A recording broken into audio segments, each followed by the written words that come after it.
gentlemen, it's your boy Pluggo. I am back for another installment of the Love Pro Wrestling Show happening November 25th.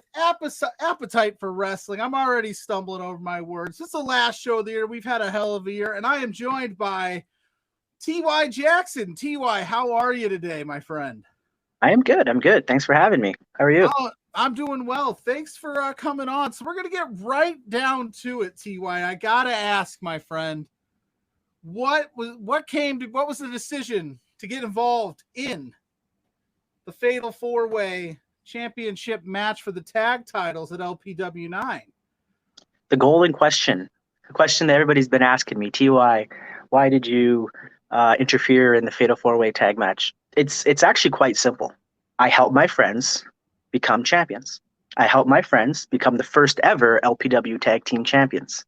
And I'm sure many people listening, even if they don't want to admit it, if they wanted to help somebody that they knew get to that next level, they would do it. That's all I did. I just helped the RADz become tag champs. It's quite simple. Just out of the kindness of your heart, there was no backdoor deals in place, because I mean, we saw backstage that Mitch Clark got the night off, and all of a sudden it seemed like the judge was looking for an insurance policy, and then here you come a-calling. So it was all just because you're a good friend? Well, I'm gonna explain it to you this way, because a lot of people might not know this, but the RADz and I have been like this since the beginning.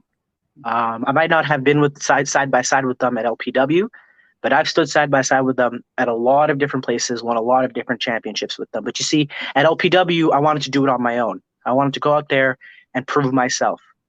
But something didn't work out. I couldn't get it done against Jack Pride. I couldn't get it done against Mitch Clark. I couldn't get it done against Bobby Sharp. And when you get to that point, you start to question yourself.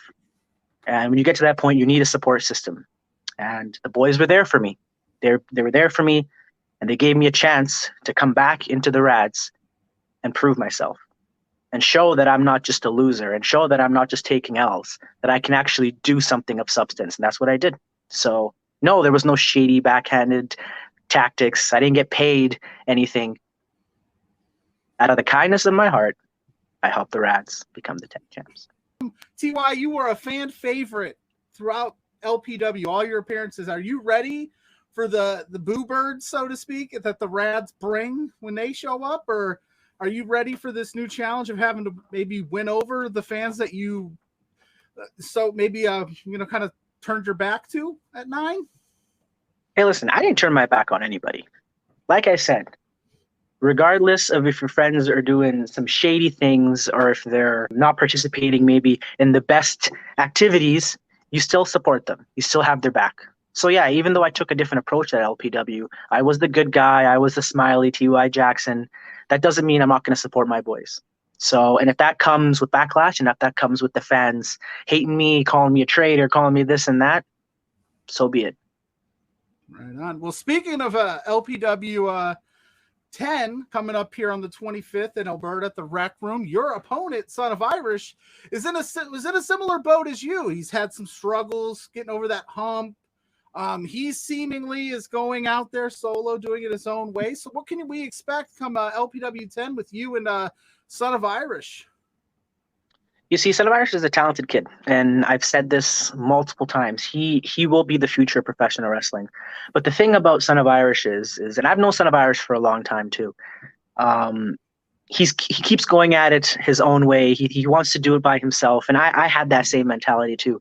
But I understood that at some point things have to change if you want different results. And he doesn't want to change. He keeps wanting to do the same thing. He wants to go out there and smile and take the loss and come back and think he can keep fighting. And that's not what happens in professional wrestling. You're not going to get the dub like that. So what I'm going to do is I'm going to teach Son of Irish a lesson that either you change and you adapt or you get left behind. Fair enough. But the RADz, are you officially in? I see you got this shirt, and when you're in the RADz, that's a pack mentality. Are they going to be at a ringside returning the favor to make sure you come away with that W, that ever elusive W against Son of Irish? Or you got even if they were, I'm not letting Son of, I know Son of Irish is watching this. I know he's chomping at the bit to see any kind of tactics or my mindset going to this match, and I'm not going to say a thing. But like you said, the RADz are a pack mentality. So if it comes down to it, you never know. He might find himself surrounded.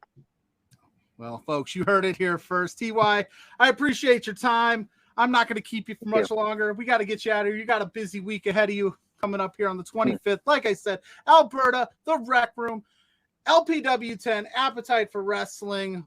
We'll see you all next time. Peace.